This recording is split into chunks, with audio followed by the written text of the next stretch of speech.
Olá, boa noite a todos. Hoje são 1º de dezembro já, né? Nossa, os dias estão passando muito rápido. Eu queria agradecer aos meus amigos que sempre estão nos assistindo, tá? E apesar da articulação que a gente fez da última vez, a gente falamos sobre... A gente falamos? Nós falamos. Obrigado. Sobre o processo de paz na América Latina. Hoje a gente conclui esse assunto.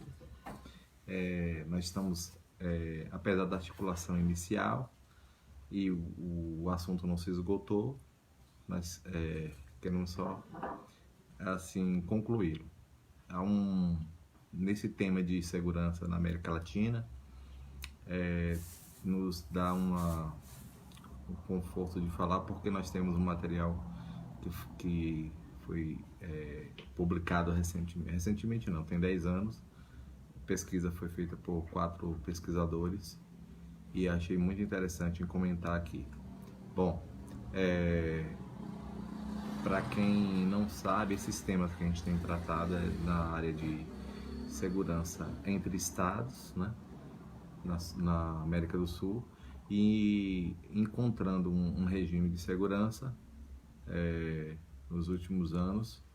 Por exemplo, o exemplo brasileiro, né, que tornou-se um global player.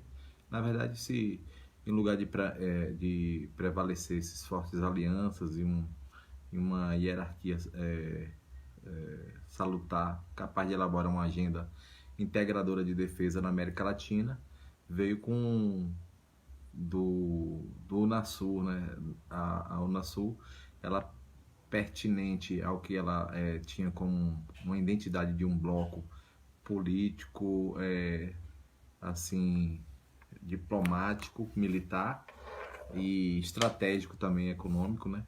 Então eles lançaram um Centro de Estudos de Defesa, o CDS, em maio de 2011. Então, isso, ele teve sede em Buenos Aires. Na época, o secretário-geral da Unasul era o Nestor Kirchner, que já é falecido, foi presidente da Argentina, e o objetivo foi gerar o pensamento estratégico a nível regional, que contribuísse com a coordenação e a harmonização em matéria de defesa. Então, em fevereiro de 2014, a proposta foi você ter a promoção assim, de uma doutrina acadêmica dos Estados Unidos difundida desde o último século, que influenciou esse especialista para a atualidade.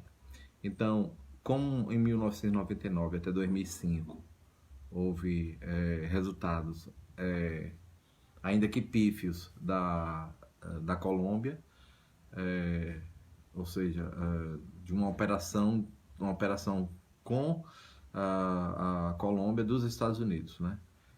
Principalmente para combater o tráfico de drogas. Ainda que a visão compartilhada que não teve muitos, na verdade há pessoas ainda que criticam, né, essa política, essas ações que tiveram lá. Bom, eu não tinha falado na última live que o Brasil ele sugeriu numa reunião, inclusive o presidente dos Estados Unidos era o Barack Obama. Então ali ele explicou detalhes, pediram que ele explicasse detalhes de sua política de defesa e segurança. Isso está num estudo de Jacome, em 2009. E aí, sem consenso entre os estados do encontro que tinha dentro da Unasul, estados como, por exemplo, Brasil, Chile e Argentina, que realmente tem um dispêndio militar, um dos maiores dispêndios militares. Eu estou achando hoje que essa tela está muito apagada, mas tudo bem, vamos continuar. Bom, eu nunca fiz vídeo no YouTube. Hoje eu estava pensando em fazer no YouTube para depois compartilhar com vocês. Então, a Argentina, Chile e o Brasil fazem parte de países que têm os maiores exércitos permanentes da América do Sul. E tem um equilíbrio de forças, né, uma moderação, que gera um apaziguamento necessário para que os conflitos não se ativem até um ponto de converter-se em guerras. Então, houveram 4 eixos formadores de um primeiro plano do Conselho de Defesa sul-americano. Primeiro foi criar, modernizar e intercâmbios de política de defesa através de articulação multilaterais. Então, o Brasil chegou a vender armas para para mais de 3 países: Colômbia, Equador, que na época o presidente era Rafael Correa, capacitou também, assim, teve venda de Tucanos, né, aqueles aeronaves produzidas aqui no Brasil pela Embraer, e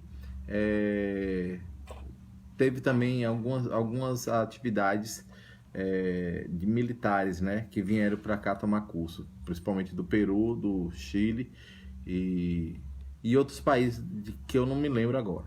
Mas, em linhas gerais, esse foi o primeiro. Segundo foi capacitações humanitárias, né, e operações de paz com cooperação em âmbito militar. A gente sabe que o Brasil já tinha participado da MINUSTAH, e assim, era uma operação de paz que visava regularizar a situação do terremoto do Haiti, e ali vários oficiais das Forças Armadas Brasileiras estiveram presentes. Terceiro ponto foi diagnosticar e promover as capacidades industriais, tecnológicas e de defesa. Ou seja, você, mais uma vez, tem, além do intercâmbio de política e defesa, você tem isso que eu acabei de falar, que é você promover a capacidade industrial entre países de produção tecnológica. E, por último, quarto e último, incitar os estudos da área de defesa, promovendo intercâmbio de formação até a constituição de uma rede de identidade sul-americana, desenvolvendo uma verdadeira zona de paz e estabilidade democrática. Bom, com relação em linhas gerais, assim, trouxeram, melhor dizendo, em consequência múltiplas, vantagens, né, a esses Estados-membros, que foi a manutenção aí, primeiro, de direitos humanos, combate mais eficaz do crime organizado, principalmente do que tange ao crime organizado contra o tráfico de drogas, pessoas e armas, e a ameaça ao meio ambiente, principalmente na Amazônia Legal, que o Brasil tem uma faixa de fronteira de mais de 5.000 quilômetros, né, só na área da Amazônia. Bom, então essas ameaças ao meio ambiente foi solucionado também, em parte, com o investimento do CIVAM, que quem não sabe é o Sistema de Vigilância da Amazônia, configuração que foi desenvolvida para um esforço de fortalecer ali a vigilância contra a entrada de pessoas não autorizadas no território nacional. Entre 2009 e 2013, esse plano de ação ele foi cumprido, né? Tiveram a participação geral brasileira de 19 ações da Argentina e do Equador. Então, o que temos em conta, não somente da força econômica, mas também, se não principalmente do desejo de integração, esse desejo de integração presente nos anos 80 e 90, né, na política externa do Brasil e da Argentina. Bom, então, essa convergência política e comercial argentina-brasileira, no interim da redemocratização e do interesse comum dos dois países por uma região amazônica, foi fator que influenciou a criação também do Mercosul em 1991. Os governos de André Pérez em 89, Rafael Caldeira em 94 e de Hugo Chávez, quando era vivo ainda, em 99, construíram uma rota para a integração regional que, ainda que tiveram várias percepções, né, a partir de percepções distintas de seus vizinhos, mas a origem mesmo foi a Aliança Bolivariana para a América, chamada ALBA. E esse ingresso da Venezuela no Mercosul em 2012 assim, demonstrou a iniciativa para uma comunidade sul-americana integrada. Mas há necessário esclarecer que ela saiu do bloco porque existe uma cláusula democrática no Mercosul, que nenhum país pode deixar de ser um país democrático. Então a Venezuela saiu. Inclusive, nós já falamos isso aqui anteriormente em alguma live e falamos também do próprio país, do Paraguai, que quando o presidente do Paraguai ele não tinha sido colocado ali por meio de votos diretos, né? Bom, ainda esclarecendo sobre essa indicação de preponderância, né, pelos três atores no tema de integração, assim, um dos últimos, nos últimos anos, por isso a gente convém, nesse assunto, falar sobre a hegemonia coletiva formada pela Brasil, Argentina e Venezuela. A liderança de um dos maiores atores, assim, pode ser bem um caminho para a construção, institucionalização pragmática de uma comunidade de segurança na América do Sul. Houve um estudo feito por Magalhães e Chagas em 2015, aliás, 2014, perdão, que pode ser também o mesmo de liderança que hostilizaria assim o projeto de unidade regional. Bom, havendo aí assim que valer dos interesses nacionais desses principais países, né, para as grandes potências. Foi um exemplo de propósito que, assim, inclusive o Brasil, né, de tornar-se um grande think tank, né, ou seja, na literatura específica sobre pensamento de relações internacionais, think tank é na verdade um grande pensador, um grande estúdio, um grande centro de estudos a partir de uma agenda, né? Então, apesar da articulação inicial ter sido trazido assim esperança,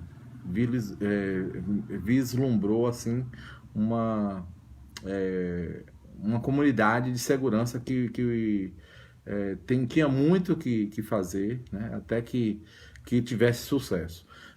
Então é pertinente dizer que uma comunidade com identidade sul-americana trata de noções sobre segurança, defesa, políticas integradas, ainda que o debate teórico seja sobre a integração regional, não estamos utilizando aqui como ferramenta de compreensão somente as externalidades negativas, né?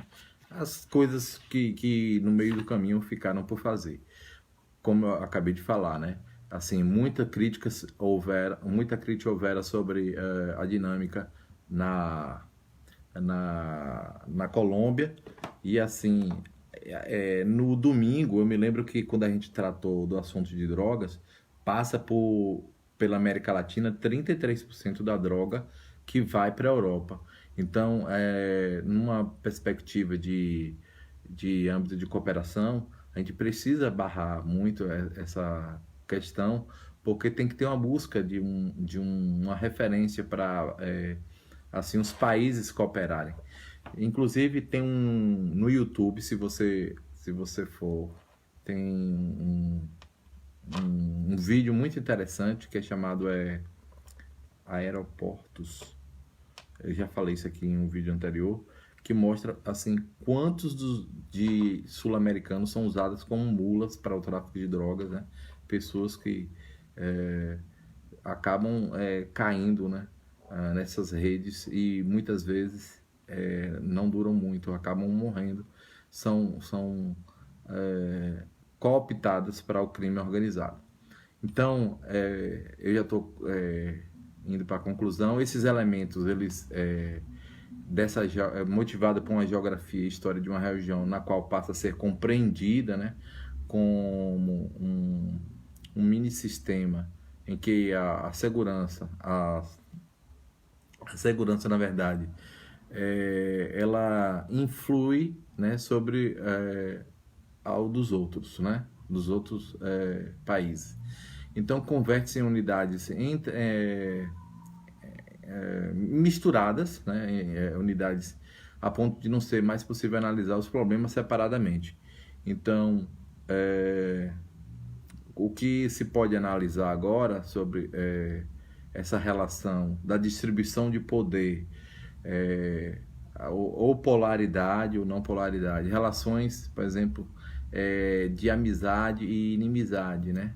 Ou seja, existem padrões por exemplo, os países da América Latina, eles têm sempre se conversado quando existe uma identidade política muito assimétrica, ou seja, exemplo, quando no tempo do presidente Lula e vários países eram de centro-esquerda, então o que aconteceu? Existia vários projetos de integração. Agora que nós temos, por exemplo, com a entrada de Macri no governo na presidência da Argentina, Bolsonaro no Brasil, assim, houve a saída de Fujimori, entrou a filha dele. Vários outros governos na América Latina, eles se formavam com um regime de comunidade mesmo. Hugo Chávez, esqueci de falar, naquele período que ele estava na Venezuela, né? Então, eu vou citar aqui Buzan, que foi um pesquisador, e ele fala o seguinte: em primeiro, existe a predominância de guerras e desacordos, e como não existe estratégia de apaziguamento,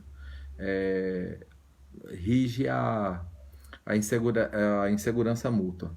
Ou seja, no segundo, isso no primeiro momento.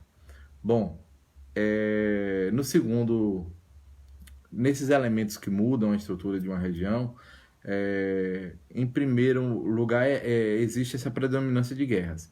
Em segundo, já há uma capacidade por parte dos estados de gerar mecanismos institucionais e regras de cooperação para evitar esses conflitos, né? Ainda que não é possível estabelecer uma perfeita harmonização regional. Bom, e o que se espera, assim, por último, imperar, assim, não só a inexistência de conflitos armados entre os países, mas também o diálogo para que a droga nesses países tenha uma dificuldade de distribuição, porque são muitas vidas que morrem, né, com o tráfico de drogas. E a eficácia quando esses problemas devem ser resolvidos, muitas vezes é muito pequena. Os países têm dificuldades assim para resolver esse problema da droga. Bom, as comunidades de segurança também passam ao menos por 3 etapas de desenvolvimento: a nascente, a etapa ascendente e a etapa de maturidade, né? A etapa mais madura. Bom, então, quando é a nascente, os estados só criam expectativas, né, de pacificação, e aí, já na fase ascendente, elas praticam assim uma ajuda mútua, ou seja, surge uma ajuda mútua entre os países, anelando aí a consolidação, buscando uma consolidação de uma estrutura de governança de segurança. Bom, quando isso ocorre, há uma coordenação de prática de ajuda mútua, né? E se volta habitualmente num grau de complexidade alto, né? Porque aí você vai ter interesse de uma comunidade de segurança madura, como parte do terceiro processo. Já que a gente está falando sobre a Unasul, com ela, os avanços do Conselho de Defesa Sul-Americano, ela resultou num regime de segurança ancedente, né, nessa segunda fase. E isso na região caminhou com uma pretensão de estabelecer uma comunidade de segurança, né, segundo Teixeira, no estudo dele em 2010. uma vez que obtenha-se um êxito, né, sucesso, pode chegar a uma formação de uma idealizada identidade sul-americana e termos de cooperação, né, em defesa, né, com isso, um processo secular de intencionar, né, assim, uma zona de paz na América do Sul. Bom, então, concluindo, todavia, há que melhorar também a proatividade, né, de respostas a esses problemas crônicos regionais. Quando você alcança uma visão em um diálogo integrado, os problemas eles acabam sendo assim tendo debilidade, né, frente a, ou seja, quando você tem interesse de resolver as coisas, aí as dificuldades elas acabam indo embora, né? As dificuldades extra-regionais. Então, frente a essas dificuldades, o que se reitera é a importância de analisar o que é que se entende por paz na América do Sul, na América Latina, né, ou na América do Sul, e por essa via pôr assim, uma prática, né, que identifique assim a necessidade da paz, que edifique uma paz concertada. Não somente a paz, mas também a segurança deve ocupar um posto central. Porque paz e segurança, elas compartilham uma proeminente e intrínseca relação. Então, isso também você tem. Se você tem áreas de social e econômica resolvidas em alguns países, você não vai ter tráfico de drogas, né? Porque você não tem a necessidade de atuação de grupos organizados, né? Você tem conflitos diminuídos. Então, o Brasil é um país da América do Sul que mais representa essa transnacionalização dos problemas de outros países, né, da região. A princípio, pelas fronteiras que tem. Como eu já disse em lives anteriores, nós temos 13 mil quilômetros de fronteiras para você vigiar, né? Para não entrar armas, não entrar drogas.